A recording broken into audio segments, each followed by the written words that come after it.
एक ऐसा देश जहां लोगों की जेब खाली है लेकिन दिल, प्यार, अपनापन और लगाव से भरा हुआ है ये देश में 36 भाषाएं बोली जाती हैं लेकिन फिर भी सैलानी परेशान हो सकते हैं। इस देश में पाई जाती है पिंक डॉल्फिन और ये अजगरों का खास घर है। साथ ही ये देश मशहूर है एक ऐसी झील के लिए भी जो कभी गुलजार थी पर आज बेजान है। दोस्तों, हम बात कर रहे हैं बोलीविया के बारे में, तो चलिए चलते हैं एक साथ बोलीविया के सुहाने सफर। दोस्तों, साउथ अमेरिकन कॉन्टिनेंट में मौजूद एक ग्लोरियस, आकर्षक और अनोखा देश है बोलीविया, जिसे ऑफिशियली प्लूरिनेसोनल स्टेट ऑफ बोलीविया कहा जाता है। कुल 10,98,581 वर्ग किलोमीटर के एरिया में फैला बोलीविया की कुल आबादी है 1,25,67,000 के आसपास। वहीं पॉपुलेशन डेंसिटी की बात करें तो यहाँ पे आपको मात्र 11 लोग पर स्क्वायर किलोमीटर में दिखाई देंगे, जिनमें से लगभग 70% लोग ऐसे हैं जो शहरों में रहना पसंद करते हैं, जबकि महज 30% ही गाँव में रहते हैं। देश की आबादी भले ही बिखरी बिखरी और कम नजर आ रही हो, लेकिन विविधता के मामले में ये देश भारत से काफी मेल खाता है। देश का सबसे बड़ा शहर है Santa Cruz de la Sierra, जबकि कैपिटल की बात करें तो बोलीविया एक नहीं बल्कि दो राजधानियों का घर है। बोलीविया की पहली राजधानी सुक्रे है, जबकि दूसरी ला पाज बोलीविया की प्रशासनिक और पूरी दुनिया की सबसे ऊंची प्रशासनिक राजधानी के रूप में जानी जाती है, जिसकी समुद्र तल से ऊंचाई 11,975 फुट के अराउंड है। वहीं सुक्रे को देश की आधिकारिक राजधानी माना जाता है, जो कि बेहद ही आकर्षक और खूबसूरत शहर भी है। बोलीविया में सबसे ज्यादा बोली जाने वाली भाषा है स्पेनिश, जिसे देश की ज्यादातर आबादी बोलचाल में इस्तेमाल करती है। लेकिन स्पेनिश के अलावा भी यहाँ पे 36 अलग अलग भाषाएं बोली जाती हैं, जिनमें क्वेचुआन और आइमारा प्रमुख भाषाएं हैं। अब आपने इनका भले ही नाम न सुना हो, लेकिन यहाँ तो आम है ना, जबकि यहाँ इंग्लिश बोलने वालों की संख्या बहुत ही कम है। बोलीविया एक लैंड लॉक कंट्री है, जिसके उत्तर और पूर्व में ब्राजील, साउथ में अर्जेंटीना, जबकि पश्चिम में पेरू और चिली जैसे देश बसे हुए हैं। बोलीविया की पहचान यहाँ का शांति प्रिय नेचर है। ये देश शांत, खुशहाल रहने में यकीन रखता है और यही कारण है कि अपने पड़ोसी देशों के साथ बोलीविया की अच्छी खासी जमती है। समुद्र न होने के बाद भी बोलीविया के पास अपनी खुद की नेवी है। बोलीवियन नेवी टिटिकाका झील और बोलीविया की ही कुछ सबसे बड़ी नदियों जैसे कि बेनी नदी पर गश्त करती है और बाहरी देशों से ऐसी वैसी हरकतों से अपने देश और देशवासियों की रक्षा करती है। अब लेक टिटिकाका का नाम आया ही है, तो चलिए एक नजर इस खूबसूरत सी झील पर डाल ही लेते हैं, जिसे इंका लोगों का जन्म स्थान माना जाता है। ये झील पेरू की सीमा पर 3,812 मीटर से भी ज्यादा की ऊंचाई पर स्थित है और दुनिया की सबसे ऊंची नौगम्य झील है। साथ ही इसे साउथ अमेरिका की सबसे बड़ी झील माना जाता है। कहते हैं कि झील के आसपास जन्नत बसती है। इतना खूबसूरत नजारा कि देखने वाला कभी वापस ही न जाना चाहे। वहीं अमेरिका की दूसरी सबसे बड़ी झील पूपो लेक भी बोलीविया में ही स्थित है, पर अफसोस कि आप इसकी सुंदरता को नहीं देख पाएंगे, क्योंकि जलवायु परिवर्तन की वजह से अब ये झील पूरी तरह से सूख चुकी है और फिलहाल यहाँ रेत की धुंध और खाली जमीन के अलावा और कुछ नहीं है। वैसे दोस्तों, आपने दुनिया भर की बड़ी से बड़ी जेलों की कहानी और वहाँ के कैदियों पर होने वाले जुल्मों सितम की कहानी तो सुनी होगी, लेकिन कभी बोलीविया की सैन पेड्रो जेल के बारे में सुना है क्या? ये एक ऐसी जेल है जहाँ से कैदी कभी बाहर निकलना ही नहीं चाहते हैं, बल्कि बिना जुर्म के भी अंदर आने को तैयार रहते हैं, क्योंकि जेल में कैदियों को अपने परिवार के साथ रहने की पूरी आजादी दी जाती है। ना सिर्फ रहने की बल्कि मर्जी का खाना, रोजगार करने, यहाँ तक कि अपनी मर्जी से घर खरीदने और किराए पर लेने की भी आजादी दी जाती है। मतलब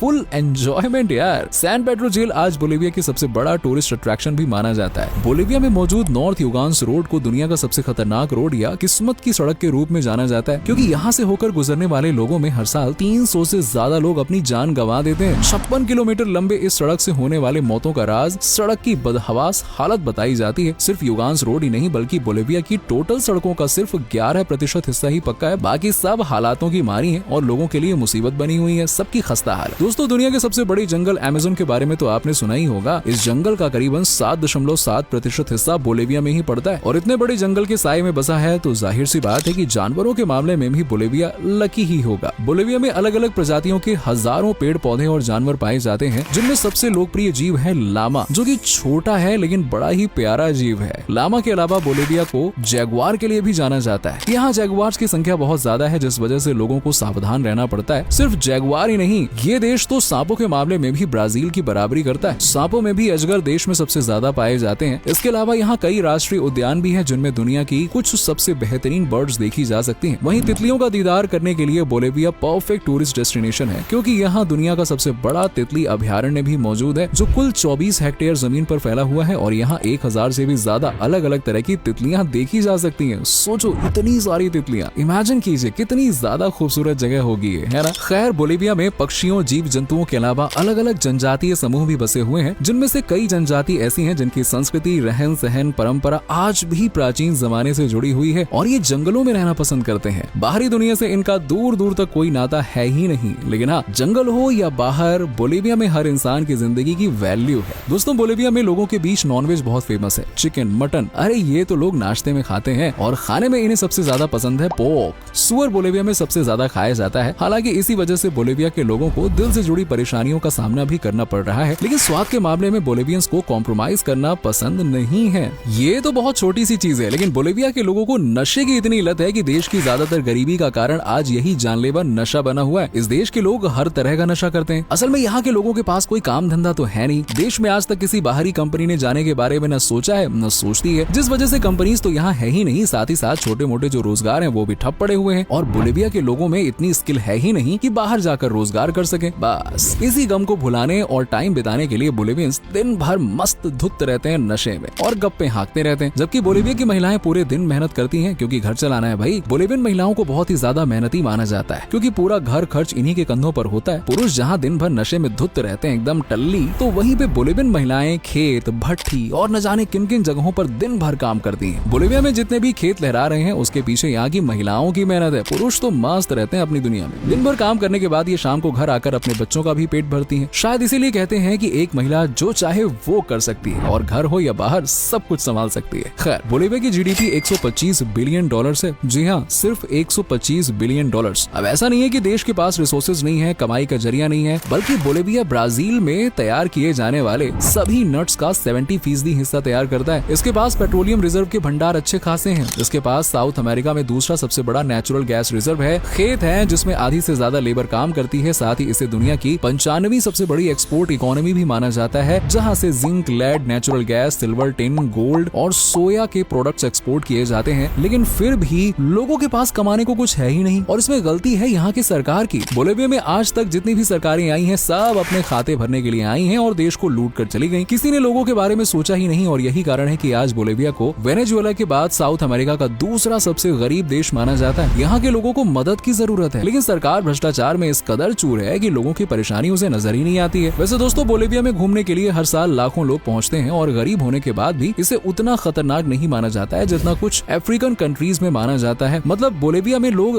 गरीब जरूर हैं लेकिन उग्र नहीं है। लेकिन हाँ, यहाँ कुछ ऐसी जगह भी हैं जहाँ जाने से अक्सर लोग मना करते हैं या रोका जाता है क्योंकि वहाँ पे कई बार किडनैपिंग जैसे मामले पर्यटकों के साथ सामने आ चुके हैं। बोलिविया में लगभग 36 स्वदेशी कल्चर्स हैं और हर एक की अपनी अलग संस्कृति, परंपरा और रीति रिवाज है, लेकिन सभी मिलजुल कर रहते हैं। रेडियो, जो कि आज दुनिया भर में लगभग गायब होता जा रहा है, लेकिन बोलिविया में आज भी रेडियो कल्चर देखने को मिलता है, स्पेशली रूरल एरियाज में। देश में कई रेडियो सेंटर्स हैं जिन पर सुबह शाम दिन दोपहर शोज ही आते रहते हैं। चलिए दोस्तों, बताइए क्या कभी आपने पिंक डॉल्फिन देखी है? वेल, मुझे लगता है कि नहीं देखी होगी क्योंकि दुनिया की सबसे अनोखी खूबसूरत पिंक डॉल्फिन सिर्फ बोलिविया में ही देखने को मिलती है। इसे दुनिया की सबसे खूबसूरत डॉल्फिन होने के साथ साथ सबसे शार्प माइंडेड डॉल्फिन भी कहा जाता है। बोलिविया में जाने पर आपको प्राकृतिक सुंदरता के साथ साथ लोगों की सादगी, खूबसूरती और अच्छाई भी देखने को मिलने वाली है। हाँ, ये लोग बेशक गरीब हैं, कामकाज बेशक कम है, लेकिन दिल में मेहमान नवाजी कूट कूट कर भरी हुई है। बोलिवियाई लोग थोड़े प्राइवेट नेचर के होते हैं, लेकिन ये आपको कोई नुकसान नहीं पहुंचाते। हाँ, कुछ परेशानियां हैं जो उन्हें उखड़ा उखड़ा बना सकती हैं, लेकिन ये उखड़ापन आपको कभी नहीं दिखाएंगे। शायद यही कारण है कि बीते कुछ सालों में बोलिविया में टूरिज्म बढ़ता हुआ नजर आ रहा है। वैसे अगर आप घूमना चाहते हैं तो लापाज, लेक टिटिकाका और टिटिकाका आइलैंड जा सकते हैं, जहां पूरी तरह से आदिवासी बसे हुए हैं और इनका ये छोटा सा आइलैंड बिल्कुल सपनों की दुनिया जैसा है और बहुत आकर्षक है। इसके अलावा आप घूम सकते हैं द व्हाइट सिटी सुक्रे और कोचाबाम्बा। सुक्रे के नाइट क्लब सबसे शानदार हैं, तो नाइट क्लब्स का असली मजा चाहिए तो सुक्रे ही जाइएगा। इसके बाद बोलिविया की सबसे खास जगह है सालार दे उयूनी, जिसे देखने के लिए हर साल लाखों की संख्या में लोग आते हैं और इसे बोलिविया की सबसे फेमस टूरिस्ट डेस्टिनेशन माना जाता है। साथ ही सबसे ज्यादा घूमी जाने वाली जगह भी यहाँ सबसे बड़े नमक के मैदान दिखाई देते हैं। यहीं पर एक सॉल्ट रॉक होटल भी है जो सैलानियों को खूब भाता है। इस जगह पर आने के बाद आपको पता चलेगा कि दुनिया में ऐसी कई चीजें हैं जिन्हें आप इमेजिन भी नहीं कर सकते हैं। इस देश में घूमने के लिए आपको कम से कम 1 लाख और ज्यादा से ज्यादा जितने चाहिए उतने पैसे अपनी पॉकेट में रख सकते हैं। देश की करेंसी है बोलिवियाई बोलिवियानो, जो भारतीय करेंसी में 12 रुपए 11 पैसे के बराबर है। देश का वीजा अगर चाहिए तो इसके लिए दिल्ली में बोलिवियन एम्बेसी में जाकर वीजा के लिए अप्लाई करना होगा। सभी डॉक्यूमेंट्स पूरे होने पर कुछ